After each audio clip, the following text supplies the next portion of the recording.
আপনার বিরুদ্ধে মিথ্যে অভিযোগ, মামলা করে কোনোভাবেই সেটা শেষ হচ্ছে না। আপনার যে জন্ম ছক আছে সেই জন্ম ছকে শনি এবং মঙ্গল কার দিকে দৃষ্টি দিচ্ছে খুব ভালো করে বিচার করা দরকার। আপনার জন্ম ছকের ষষ্ঠ ঘরে কি আছে অবশ্যই বিচার করুন।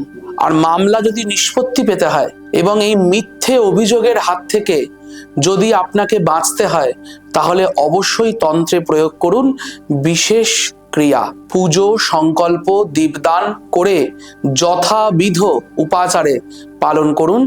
আপনার যা যা সমস্যা আছে তার সমাধানের পথ নিশ্চয়ই কৃপা পাবেন দেবীর আশীর্বাদে, এবং খুব সহজেই আপনার বিরুদ্ধে যারা মিথ্যে কথা বলছে তারা সহজেই শাস্তি পাবে এবং তারা নিজের ভুল বুঝবে এবং আপনার কাছে এসে সেই ভুল স্বীকার করবে। মায়ের আশীর্বাদে আপনাদের সবার সর্বাঙ্গীন কল্যাণ হোক।